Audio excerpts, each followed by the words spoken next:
what kind of equipment do I need to start my access bars business?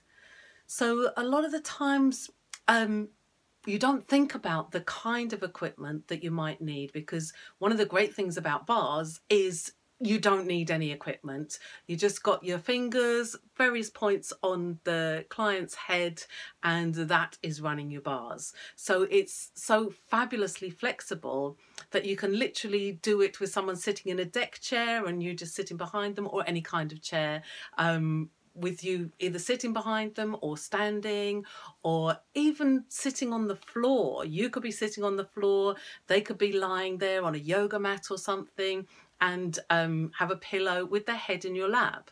And it's as simple and straightforward as that. And any variations of that on the sofa, with them lying on the sofa and you sitting with their head in your lap, or on a bed with you propped up and their head in your lap. So you can literally, all you need is to be able to touch the access points on their head. And that's one of the things I love about access. It's versatility, that the access bars is you can literally do it anywhere, anytime, any place.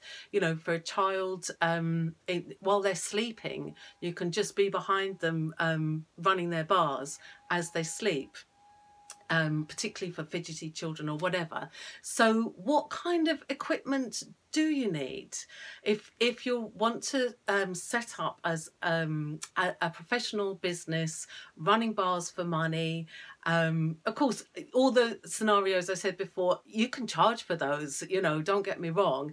It's just when you're looking at doing it in a sustainable, ongoing way, then you need to think about things like what works for you and your sweet body. Because if you're all cricked up and, you know, uncomfortable when you're running someone's bars, a typical session is an hour to an hour and a half. So if you're uncomfortable for that length of time, then the number of sessions you can do in a day are limited. And so basically it works if you can be comfortable and if your clients can be comfortable as well. So think about how you want to run your access bars business. Are you going to have it from a static office or a room in your home, or perhaps if you've got lucky enough to have something like a summer house at the bottom of your garden, or, you know, think about how what would work for you as far as running your business. What kind of access bars business would you like to have? Do you need to, how mobile do you need to be? Would you like to be able to go out to people's individual houses, or perhaps into their workplaces and run bars? One of the things that's a lot of fun to do is to go into some friends of mine did a they went into a train station with all the proper permissions and everything, and they ran taster sessions for people, ran people's bars for like 10 minutes at a time or whatever, there in the train station. And so the equipment they used for that was different from what they'd have in their static practices. So think about, you know, what could work for you, and perhaps it'll be a combination of all of those things. So one of the things that I do for the more mobile stuff is I have, so think about, because if you're taking your equipment with you, then you need to have certain considerations. It needs to be lightweight if you're going to be carrying it around places, and you need to be able to lift it and physically move it and set it up and put it down easily, and other things like that. So for a massage table, one of the things that I found, I was just so grateful to know when I was first learnt the access bars many years ago, and the lovely facilitator who taught me said, if you're thinking of buying a massage table, make sure you purchase one that has room for your knees to fit underneath, because some of the massage tables have like a a block thing there, so you can't fit your knees underneath, because when you're running someone's bars, you need to be right up to the edge of the massage table with your legs underneath it, preferably. I mean, you could have them either side, but it's less comfortable, sustainably comfortable. So having a massage table which has that cut out piece just below the where the person lies is a very useful thing. I'll just show you what my massage table that one of my massage tables that I get. And as I said, you might find that a combination of them works for you. So here is my massage table. You'll see the handles here. You'll see it's pink because I like pink. Of course, you can get any colour that you like. So it's reasonably lightweight for a solid massage table, and as you can see here, it also has, oh, there we go, the cutout bits for if you do other types of massage, other types of treatments where that's useful to have people's, where you've got the cutout hole where people's faces can go in that and like give them a back massage or whatever. If that works for you. I don't do other massage type things, so that's not something I use a lot. So yeah, so this one, it's I like it because it's as I said, reasonably lightweight, and then you can open it up with these clips here. So let me just open the clips here to show you. So undid the clips there, and then it opens up, so I don't really have the space here. Okay, so you'll see what so the legs open up like that. There we go. And you'll see when it's fully extended, this